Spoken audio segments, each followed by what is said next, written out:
I'm John Batchelor. Mary Kissel, the editorial board of the Wall Street Journal, is here. Mary's the host of Opinion Journal, each day at WSJ.com. And Mary and I converged several weeks ago accidentally, and I reviewed it to say, well, here we are, both doing the same story without talking about it beforehand, which was the Moreland Commission.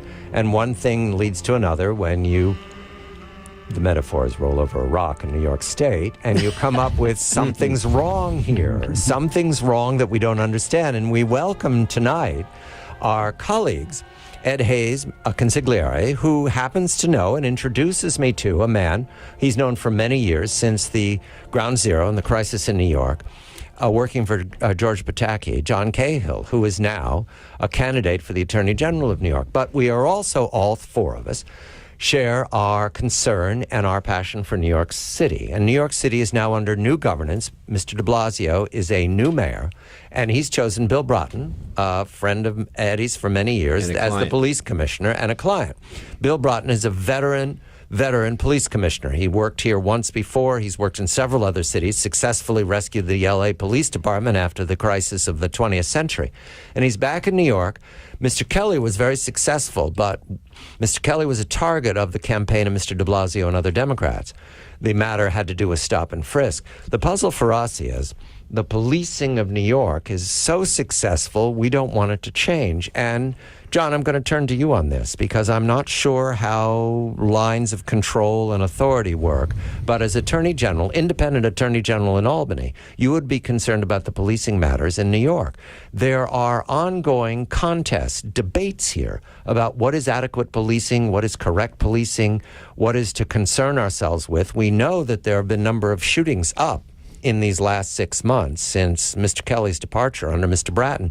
And now there's a tragedy, a man who lost his life after being confronted by a policeman, I believe it was in Staten Island, using a chokehold on him. So your opinion of New York City's politics, as Attorney General, do you get involved? Do you sit out? Is New York City out of bounds to an Attorney General? No. It needs to be an absolutely critical part of the role of the Attorney General, John. And listen, you're absolutely right. We've had a transformation in the last 20 or so years in New York, and much of that is to the leadership of the NYPD and Ray Kelly, but it's also because of the men and women that put on the blue uniform every day.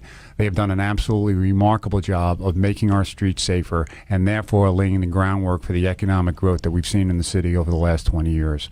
And so it's often, easy to criticize and to second guess our police officers. And obviously the situation in Staten Island is serious and it needs to be investigated. But we need to continue to have confidence and support of the people that risk our lives every day.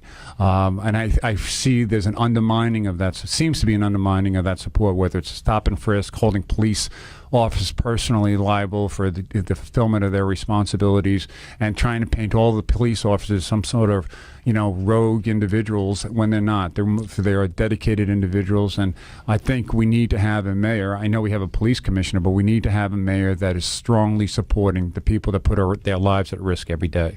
John, can you draw a direct line between Mayor de Blasio and running against the police department to win the mayorship and this increase in shootings? Well, I haven't yet, but certainly other people will start drawing that connection. I think when you run against the police department, you're running against the people that put their lives on the line.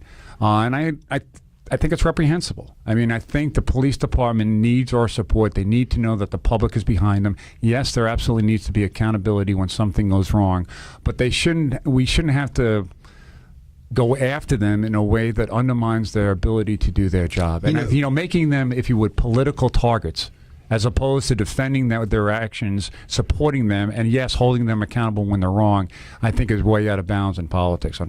The other thing is, remember, we have a very heavily diversified police department. You have a huge Hispanic contingent. You have a lot more African Americans. I've been watching that, Ed, because the trainees arrive outside of Pennsylvania Station late at night on their way up to the academy.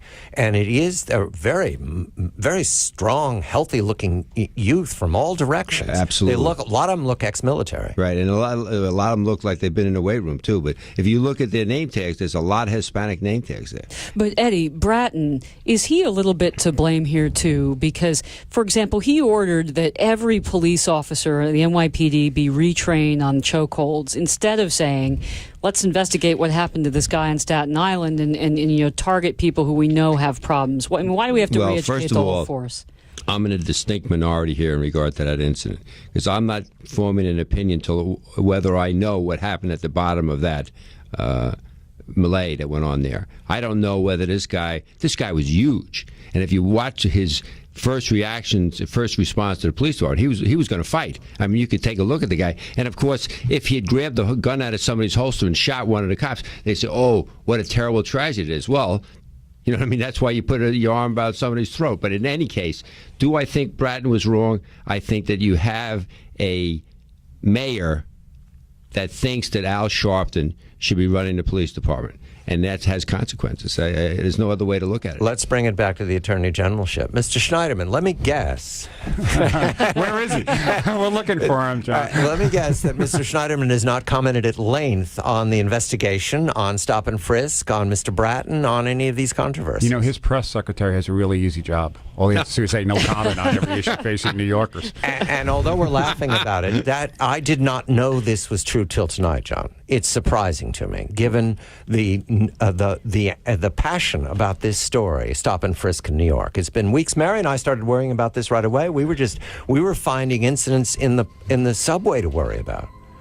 We're not sure which way the policing in New York is going. You see it in the streets in Brooklyn. I see panhandlers, homeless people on the subways. I see them on Madison Avenue. In numbers that we never saw before. The police officers they don't know which way it's going. Do you know how do they have the confidence to do their job? Vomit. I saw some homeless junkie that was sick in the street. Ed Hayes, consigliere, John Cahill is the Attorney General candidate for the state of New York, the Republican Party. He's running against Mr. Schneiderman. Mary Kissel, the editorial board of the Wall Street Journal and the host of Opinion Journal each day at WSJ.com. That's 1 p.m. East Coast time, Australia. I'm John Batchelor.